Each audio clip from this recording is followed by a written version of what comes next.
Les lignes électriques ne semblent pas dangereuses, mais elles peuvent tout de même être mortelles. Chaque année au Canada, il y a plus de 1000 incidents impliquant des lignes ou de l'équipement électrique sous haute tension. En plus de ces incidents, les introductions par effraction dans les postes électriques sont fréquentes. Les incidents de contact avec l'électricité et d'introduction par effraction peuvent nécessiter l'intervention de la police, des services d'incendie ou des services médicaux d'urgence. Dans un cas comme dans l'autre, les premiers intervenants sur les lieux courent le risque de subir des blessures graves, voire la mort.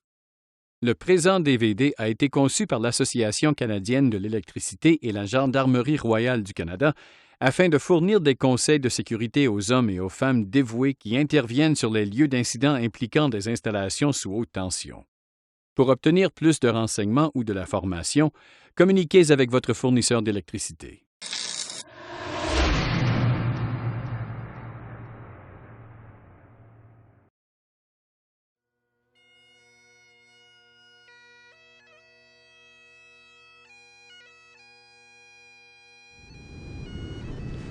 Je n'en reviens pas que Jean ne soit plus.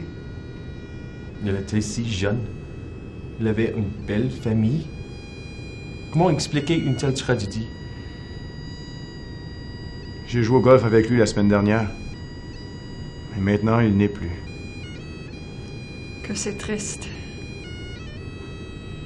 Est-ce qu'on sait ce qui est arrivé au juste? Oui. Jean était le premier sur les lieux d'une collision de la route où il y avait un poteau électrique endommagé et un fil par terre. On est arrivé quelques minutes après et on l'a trouvé étendu sur le sol.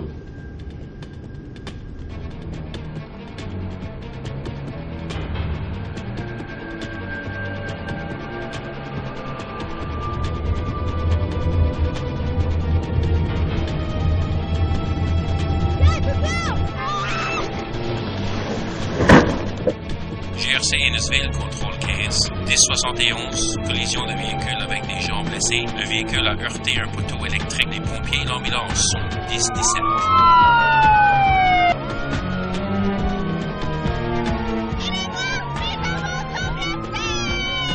Ne bougez pas, j'arrive!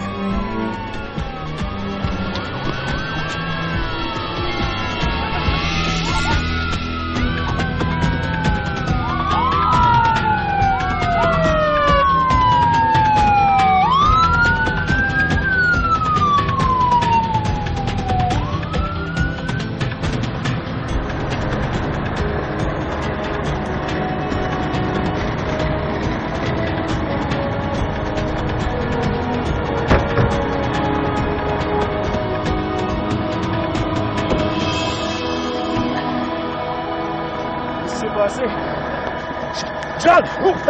Non, Jean! Non, Jean, laisse-moi aller! C'est mon partenaire! Même si une ligne électrique semble être hors tension, elle peut être conductrice d'électricité. Si vous arrivez sur les lieux d'une situation urgente où une ligne électrique endommagée est en jeu, vous devez immédiatement vérifier les environs et évaluer les dangers potentiels en ce qui a trait à l'électricité. Y a-t-il présence d'installations ou de lignes électriques souterraines ou aériennes? Y a-t-il une ligne électrique endommagée sur les lieux de l'incident? Si oui, est-elle en contact avec le sol ou à proximité du sol ou des installations sur les lieux? Est-elle coupée ou endommagée? Partez du principe que toute ligne électrique est sous tension. Si les conditions mentionnées existent ou si vous n'êtes pas certain, restez à une distance d'au moins 10 mètres de la ligne et de tout élément qui pourrait être en contact avec la voiture ou le fil, par exemple une clôture. Devenez maître de la situation et non une des victimes. Si ces dernières sont conscientes, dites-leur de ne pas sortir de la voiture. Communiquez avec le fournisseur d'électricité et attendez qu'un intervenant arrive pour éliminer les risques en matière d'électricité. Dans une situation d'urgence où il est question de fils ou d'installations électriques, il importe de bien comprendre le concept de la tension de contact. En effet, si vous touchez une ligne électrique ou un objet sous tension, votre corps devient conducteur d'électricité et vous transmettez le courant au sol. En fermant ainsi le circuit, vous risquez de subir de graves blessures, voire la mort. Pour ne pas courir de risque, attendez que le réparateur de lignes électriques arrive sur les lieux et rende les lieux sécuritaires. Vous ne devez pas intervenir avant de savoir qu'il n'y a plus de risque.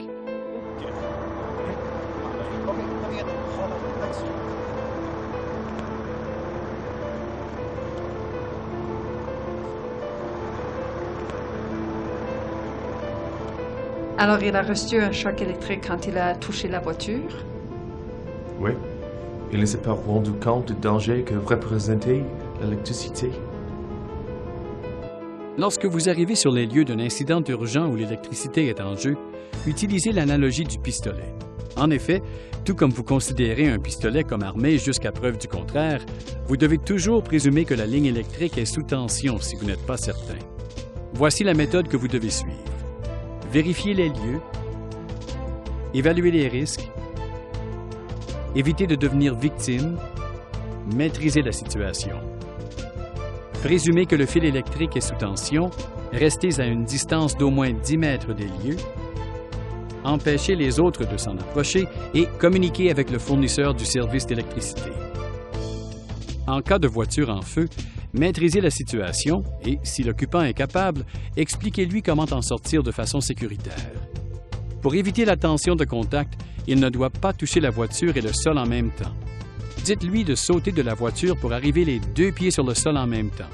Ensuite, dites à l'occupant de s'éloigner à petits pas ou en sautillant, en gardant les pieds l'un près de l'autre jusqu'à une distance d'au moins 10 mètres des lieux. De cette façon, il ne deviendra pas conducteur de l'électricité.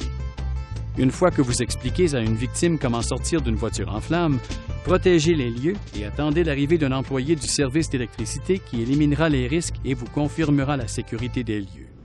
C'est tellement difficile d'attendre avant de porter secours à quelqu'un. C'est contraire à tout ce que nous avons appris à faire. J'essaie toujours de me rappeler, quand il en vient à l'électricité, que je ne dois pas m'en occuper. Alors je ne dois pas essayer. Oui, c'est une leçon que j'ai apprise au début de ma carrière lorsque je suis venu en aide à quelqu'un. Rod, c'est beau. On a fini. Ouais, je termine ce que je fais.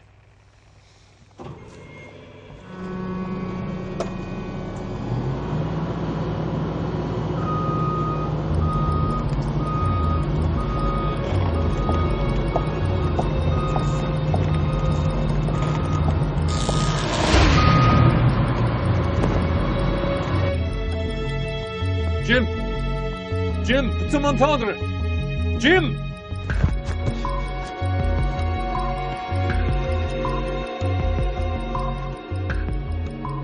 J'ai une situation urgente. J'ai besoin d'aide tout de suite. Vous auriez tendance à vous précipiter sur les lieux dans ce genre de situation. Mais en ce faisant, vous risqueriez votre vie. Vous pourriez devenir victime de la tension de pas si vos pieds se trouvent dans 2 zones d'électricité différentes. Dans ce cas, votre corps devient un circuit pour l'électricité. Tout ce qui se trouve dans un rayon de 10 mètres des lieux pourrait avoir une charge électrique. Dès que vous entrez dans ce rayon, vous risquez de subir une décharge électrique si vos pieds se trouvent dans 2 zones d'électricité différentes. Par exemple, si la zone où se trouve l'un de vos pieds a une tension de 10 000 volts et que celle où se trouve l'autre pied a une tension de 6 000 volts, la différence de 4 000 volts passera à travers votre corps. C'est pourquoi vous devez absolument attendre qu'un employé du service d'électricité élimine les risques et vous le confirme avant d'essayer de porter secours. Attendez, j'arrive! Arrêtez! Ne bougez pas! Il faut attendre que l'employé du service d'électricité arrive. J'ai téléphoné et il devrait être là très bientôt. Tout l'endroit pourrait avoir une charge électrique. Heureusement, l'opérateur m'a arrêté, ou j'aurais été probablement choqué comme son partenaire. Que s'est-il passé? L'employé du service d'électricité s'est présenté et a tout mis hors tension pour que je puisse intervenir. L'homme a survécu au choc électrique qu'elle a reçu. Quand on a affaire à l'électricité, c'est comme le jeu de la roulette russe. On ne sait jamais quand ça pourrait être mortel. Je serai toujours reconnaissante à l'opérateur qui m'a dit d'attendre. Depuis, j'ai toujours fait très attention lorsque je me rendais sur des lieux où il y avait de l'électricité. On ne peut pas prévoir ce qui peut arriver, mais la prochaine fois où je me suis trouvée dans une situation semblable, je savais exactement quoi faire.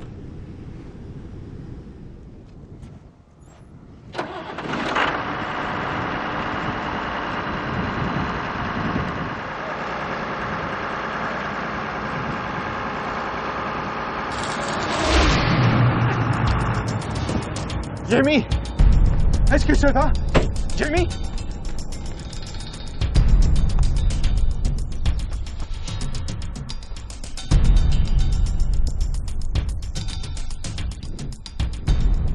J'ai besoin d'une ambulance tout de suite.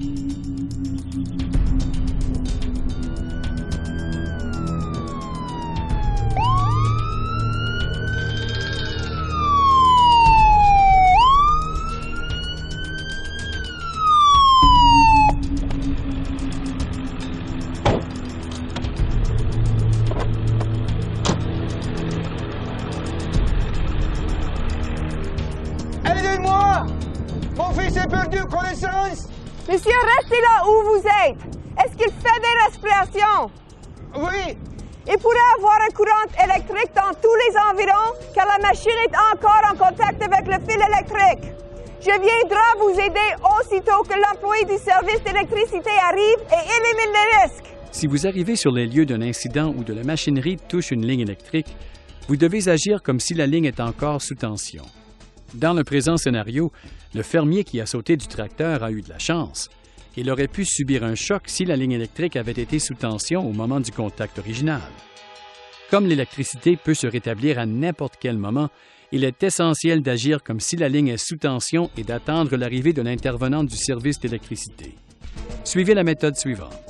Vérifiez les lieux, évaluez les risques, évitez de devenir victime, maîtrisez la situation. Présumez que la ligne électrique est sous tension, restez à une distance d'au moins 10 mètres des lieux, empêchez les autres de s'en approcher et communiquez avec le fournisseur du service d'électricité. N'oubliez pas, l'électricité est un tueur invisible. Je viendrai vous aider aussitôt que l'employé du service d'électricité arrive et élimine les risques. Que s'est-il passé?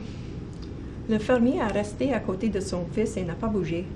L'employé du service d'électricité est venu et rendait les lieux sécuritaires, après quoi j'ai pu intervenir. Le garçon a survécu et son père n'a pas reçu de choc. Il avait sûrement un ange qui le protégeait.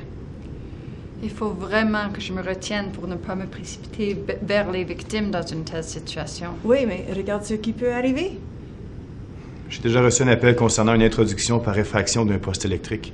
Ce genre d'incident est trompeur parce qu'en apparence, il n'y a pas de danger, mais j'ai appris qu'il s'agit d'une situation très dangereuse. Il n'est pas rare que des criminels entrent par effraction dans un poste électrique afin de voler le cuivre qui s'y trouve. Les postes électriques sont des endroits très dangereux et vous devez être très prudent lorsque vous intervenez dans un tel incident. Oui, je suis sur les lieux de l'incident. Pouvez-vous me dire ce que vous voyez? Le cadenas a été coupé, je vois le coupe-boulon par terre et puis la porte est maintenant ouverte. D'accord. Un travailleur de service d'électricité arrivera sous peu. 10-4.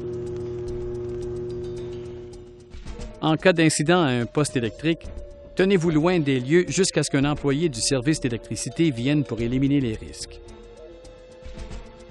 À votre arrivée, vérifiez les lieux, évaluez les risques, maîtrisez la situation, restez à une distance d'au moins 10 mètres des lieux, empêchez les autres de s'en approcher et communiquez avec le fournisseur du service d'électricité.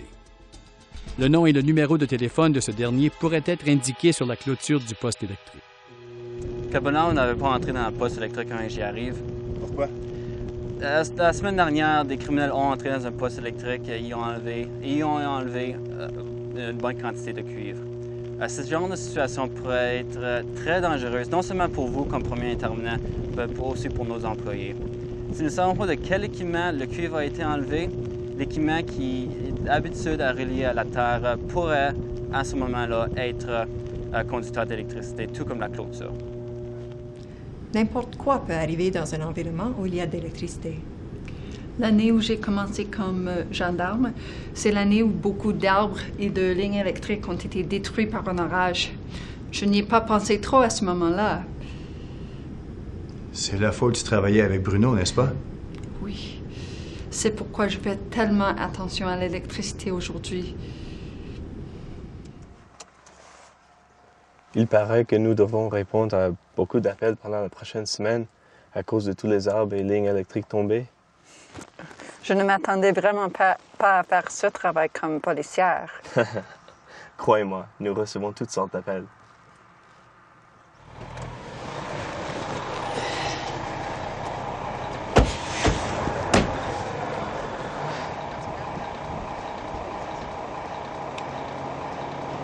c'est sécuritaire? Oui, c'est juste une branche. Hey, mon ami! Ah! Non! Non! Non, attends! Oh, non! Attends! Oh non! Non! Les arbres tombés sur une ligne électrique et les lignes électriques endommagées représentent des situations extrêmement dangereuses. Chaque année au Canada, des personnes souffrent de blessures graves ou perdent la vie après avoir touché un arbre en contact avec une ligne électrique. Contre toute apparence, la ligne électrique peut toujours être sous tension. Ne tenez rien pour acquis. Vérifiez les lieux, évaluez les risques, évitez de devenir victime, maîtrisez la situation, présumez que la ligne électrique est sous tension, restez à une distance d'au moins 10 mètres des lieux, empêchez les autres de s'en approcher et communiquez avec le fournisseur du service d'électricité. N'oubliez pas, tout ce que la ligne électrique touche pourrait être conducteur d'électricité. Prêtez une attention particulière aux arbres, aux clôtures, aux glissières de sécurité, aux rails de chemin de fer et aux systèmes d'irrigation. Qu'est-ce qui est arrivé à Bruno? Il est mort sur les lieux. Depuis ce temps, je prends très au sérieux les appels où il est question d'électricité, car n'importe quoi peut arriver.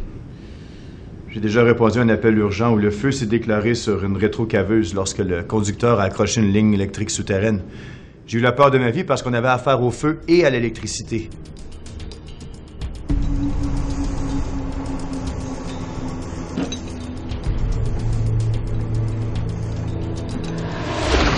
Mon Dieu! J'appelle le 911! Lorsque vous arrivez sur les lieux, stationnez votre voiture assez loin de l'incident. Vérifiez les lieux, évaluez les risques, évitez de devenir victime, maîtrisez la situation, restez à une distance d'au moins 10 mètres des lieux, empêchez les autres de s'en approcher et communiquez avec le fournisseur du service d'électricité. Les incidents où il est question d'installations électriques souterraines sont extrêmement dangereux, car les câbles peuvent ne pas être visibles. Pendant une excavation, ils peuvent être coupés pour ensuite entrer en contact avec le dessous d'une voiture ou avec d'autres pièces. Ma machine est en feu! Écoutez-moi bien.